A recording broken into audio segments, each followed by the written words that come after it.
פונה עכשיו לכל אזרחי ישראל. אנחנו ניצבים יחד במערכה. המלחמה הזאת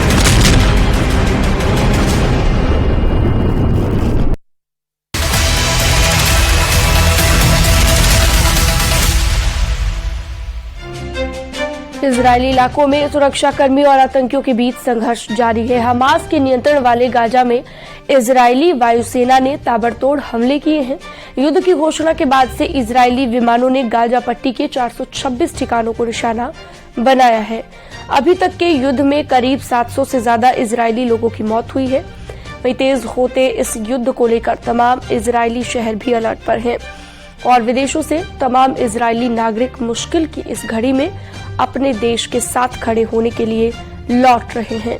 वहीं दूसरी तरफ इजराइल ने अपनी सेना को गाजा पट्टी की पूर्ण घेराबंदी करने का आदेश दिया।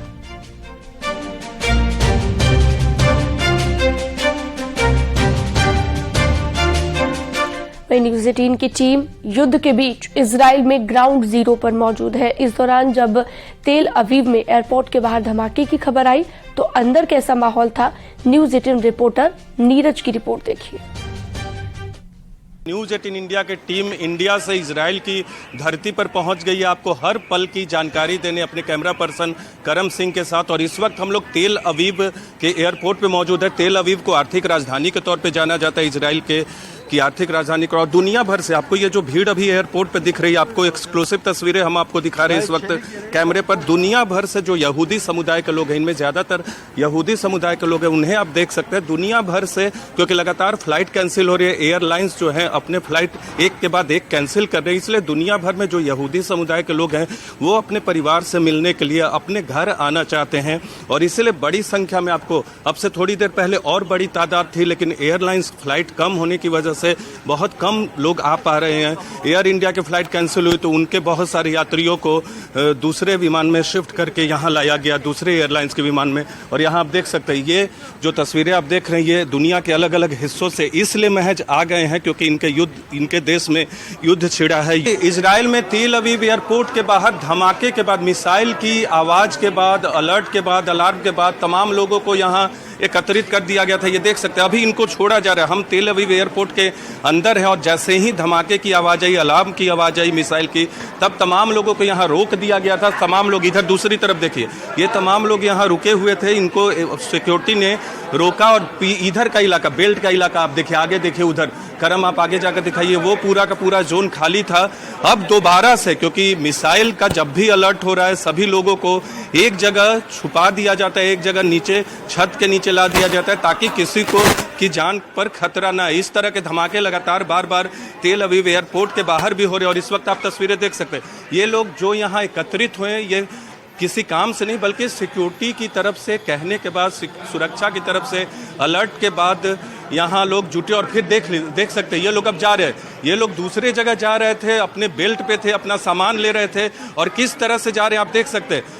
ये लोग एक जगह एग्जिट गेट पे इन्हें बुला लिया गया था ताकि अगर मिसाइल अटैक तेल अवीव एयरपोर्ट पे होता है तो किसी को नुकसान ना हो, किसी को जान का नुकसान हो। और दूसरी तरफ इधर देखिए, आपको करम दिखाएंगे, ये एग्जिट गेट जो है, एग्जिट गेट बंद कर दिया गया था, अभी खोला गया। इसी तरह के धमाके बार बार सुनाई दे रहे हैं। मिसाइल का अलर्ट होता है और लोगों को एक जगह एकत्रित किया जाता है और जो स्थिति होती है वो आपको न्यूज़ 18 इंडिया की टीम आपको लगातार पल पल की जानकारी दे रही है। लेबनान का इजराइल के रॉकेट प्रतिष्ठान पर हमला इस युद्ध को एक नया मोड़ दे सकता है। आतंकी संगठन हिजबुल्लाह ने इस हमले की जिम्मेदारी ली है। लेबनान ने इजराइल पर मोर्टार दागे हैं तो साफ है कि अब इजराइल फिलिस्तीन युद्ध में लेबनान की एंट्री होती दिख रही है।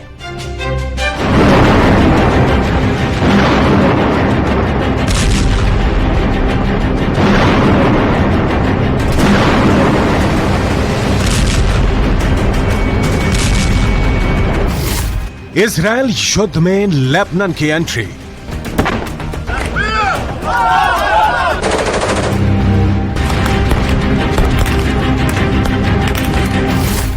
इजराइल ने किया आखिरी जंग का ऐलान। गाजा पट्टी से हमास के आतंकियों ने इजरायल में घुसपैठ की और ताबड़तोड़ हमलों को अंजाम देते हुए इजरायल के शहरों में आतंक फैला दिया, खून खराबे को अंजाम दिया। इजरायल के जवानों के साथ ही वहां के नागरिकों पर कहर बरपा दिया और कई जवानों और नागरिकों को किडनैप करके ले गया।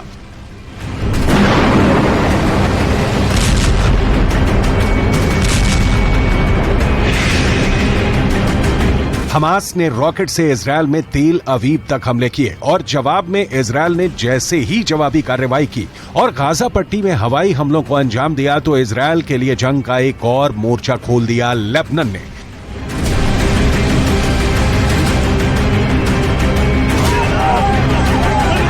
मैप से समझिए कि इजरायल किस तरह से दुश्मनों से घिरा हुआ है और गाजा पट्टी पर हमला करने के बाद जैसे लेबनान ने एक और वॉर फ्रंट खोलकर इजरायल को उलझा दिया है, वैसे ही और कहां से इजरायल को दुश्मन युद्ध के मोर्चे पर फंसा सकते हैं। भूमध्य सागर से सटे इजरायल और लेबनान पड़ोसी मुल्क हैं और दोनों के बीच में उत्तरी इजरायल के हिस्से के लिए विवाद है जिस पर इजरायल का कब्जा है और लेबनान इस इलाके को अपना बताता है। यही नहीं, दूसरी तरफ सीरिया की सीमा भी इजरायल से लगती है और दोनों जगहों पर हिजबुल्लाह के आतंकियों का ठिकाना है जिसे ईरान की आर्मी सपोर्ट करती है और कथित तौर पर हथियार भी सप्लाई करती है। यहीं से हिजबुल्लाह के आतंकी अक्सर इजरायल पर अटैक करते हैं और इजरायल भी लेबनान और सीरिया में उनके ठिकानों को निशाना बनाता है।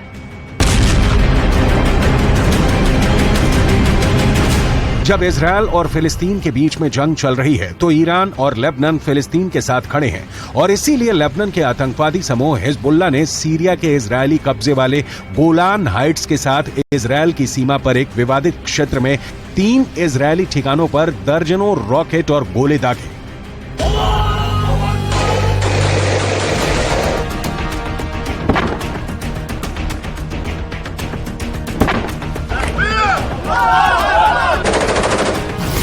हिजबुल्लाह ने किया इजरायल पर हमला, दक्षिणी लेबनान से दागे रॉकेट और मोर्टार, इजरायल के 3 ठिकानों पर किया हमला, बड़ी संख्या में रॉकेट से हमले का दावा, फिलिस्तीन के समर्थन में हिजबुल्लाह हमला, इजरायल ने हिजबुल्लाह पर किया जवाबी हमला।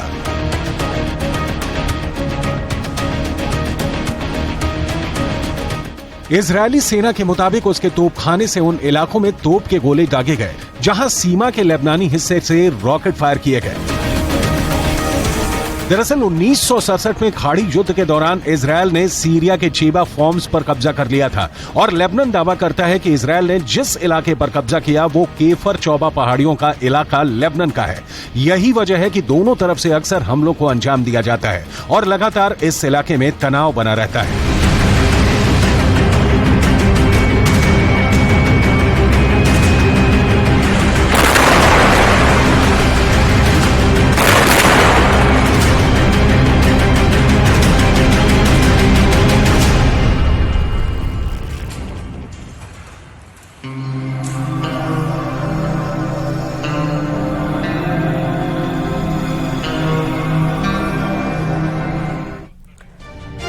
इजराइल के खिलाफ युद्ध छेड़ने की कोशिश भले ही हमास की तरफ से हुई हो, लेकिन इस युद्ध के पीछे कई अलग अलग फैक्टर मौजूद हैं।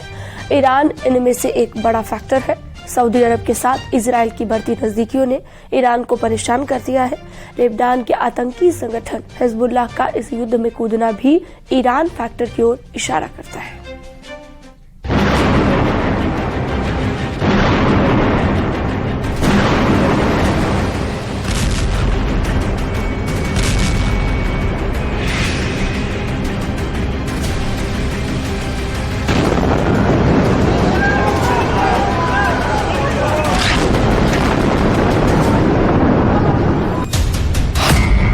इजरायल पर हमले का ईरान फैक्टर।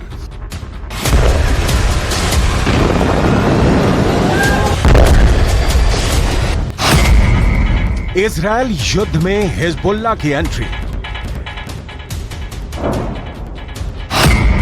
सऊदी से इजरायल की नजदीकी युद्ध की वजह बनी।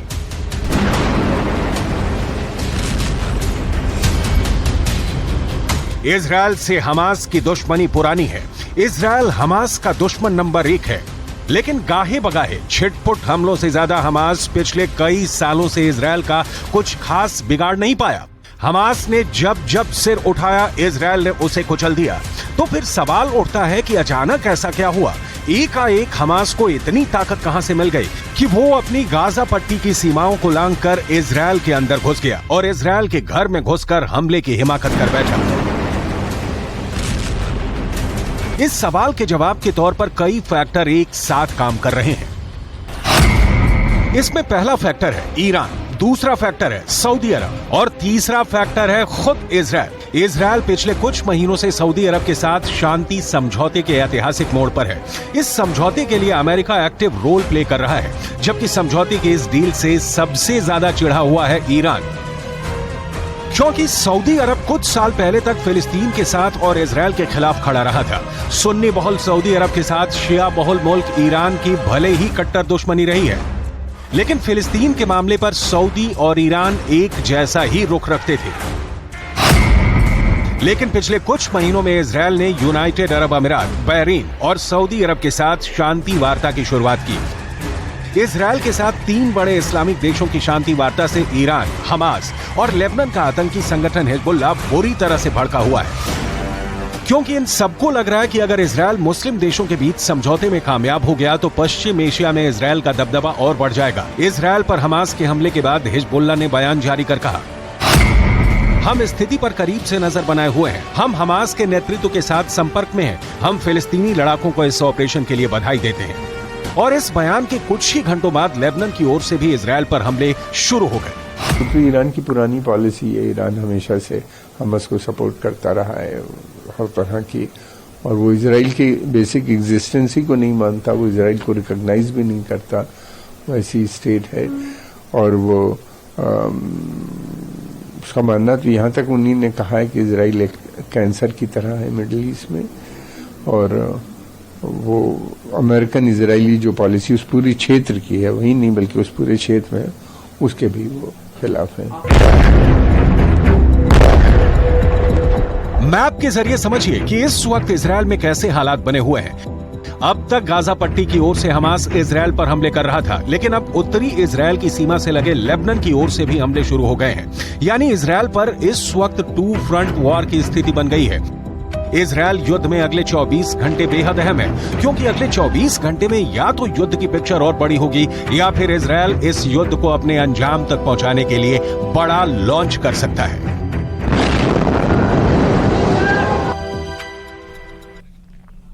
हमास के खिलाफ इजरायल ने न सिर्फ युद्ध का ऐलान कर दिया है, बल्कि पूरी गाजा पट्टी की पूर्ण घेराबंदी का आदेश दिया है। लेकिन सवाल ये कि क्या इजरायली सेना में वो दमखम है कि वो अपने इस मिशन को कामयाब बना सके। देखिए,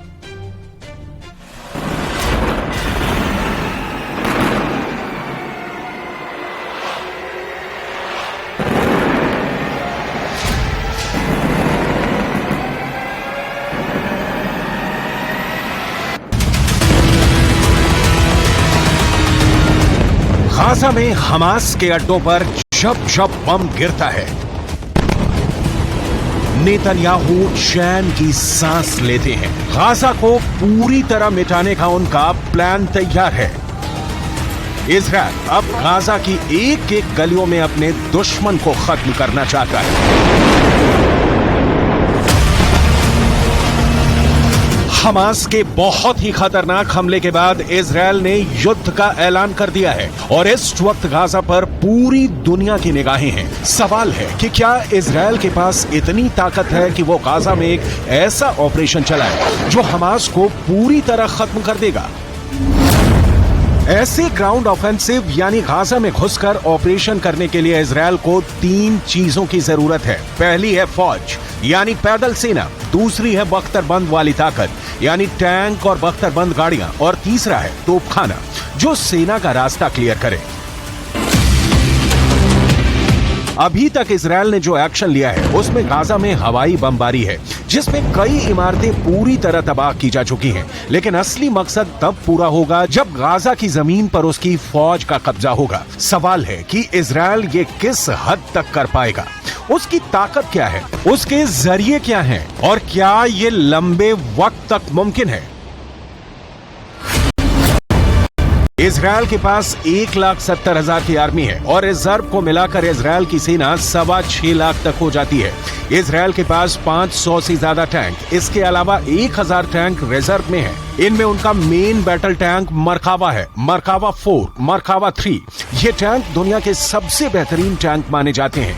इजरायल के पास 800 से ज्यादा बख्तरबंद गाड़ियां हैं, जबकि रिपोर्ट्स है कि उसके पास 3,000 से ज्यादा रिजर्व में रखी हुई हैं। इजरायल की आर्टिलरी यानी उसके तोपखाने में 1,000 से ज्यादा हथियार हैं। इनमें तोप भी हैं और रॉकेट सिस्टम भी है।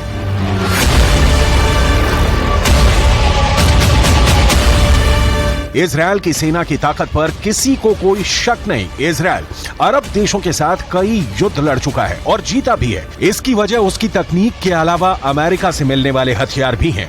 लेकिन इस वक्त गाजा का ऑपरेशन इमरजेंसी में हो रहा है और युद्ध के हालात ऐसे हैं कि इजरायल पर लेबनान से भी हमले का खतरा है, इजरायल पर सीरिया से भी हमले का खतरा है, इजरायल पर ईरान भी हमला कर सकता है और मिस्र से भी इजरायल को बहुत सख्त संदेश मिल चुका है। गाजा में जमीनी अटैक करने के साथ साथ इजरायल के सामने मल्टी फ्रंट की चुनौती है। लिहाजा गाजा में पूरी तरह सेना को उतार देना इजरायल की अक्लमंदी नहीं कही जाएगी, उसको बाकी फ्रंट पर भी तैयार रहना होगा। צה"ל הציג שליטה במוקדי החדירה מרצועת עזה לשטח מדינת ישראל. הכוחות הרגו בשטח מאות מחבלים. יש לחימה וקרבות הירואיים לחילוץ בני ערובה שמתרחשת גם כעת והתרחשה במהלך כל הלילה. במהלך הלחימה מפקדים ולוחמים נפלו בקרבות ואזרחים נרצחו. מאות מחבלים נהרגו ועשרות נלקחו בשבי. इजरायल के सामने ईरान दुश्मन नंबर 1 है, इजरायल के सामने लेबनान का हिजबुल्लाह दुश्मन नंबर 2 है, इजरायल के लिए सीरिया दुश्मन नंबर 3 है, इजरायल के लिए यमन दुश्मन नंबर 4 है, इजरायल के लिए इराक दुश्मन नंबर 5 है। इजरायल मिस्र समेत बाकी अरब देशों पर भी यकीन नहीं कर सकता है। ये वो देश हैं जो हमास का पूरी तरह समर्थन करते हैं।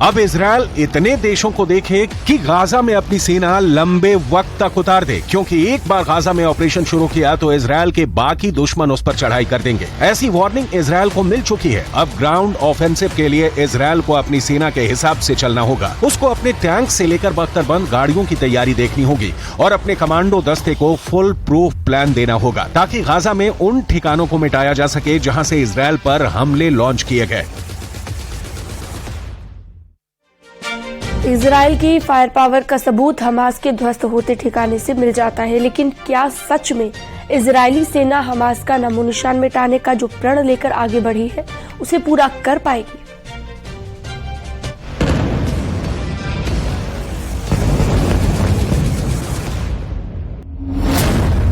इजरायल का दावा है कि गाजा से जो हमले हुए उसमें 21 ठिकानों को निशाना बनाया गया, यानी गाजा में कम से कम ऐसे 15 से 20 लॉन्च पैड होंगे जहां से हमास के हमलावर इजरायल में दाखिल हो गए। अब वहां चढ़ाई करने के लिए इजरायल को सबसे पहले अपनी टैंक पावर का इस्तेमाल करना होगा और इसमें उसका सबसे खतरनाक टैंक मरकावा सबसे आगे नजर आएगा। वैसे भी इजरायल से इस तरह के वीडियो सामने आ चुके हैं जिसमें टैंकों को गाजा की तरफ जाते हुए देखा जा सकता है। ये नेतन्याहू की युद्ध वाले ऐलान को पूरा करने वाला कदम कहा जाएगा, जिसमें गाजा पर जमीनी चढ़ाई करने का इरादा पक्का नजर आ रहा है।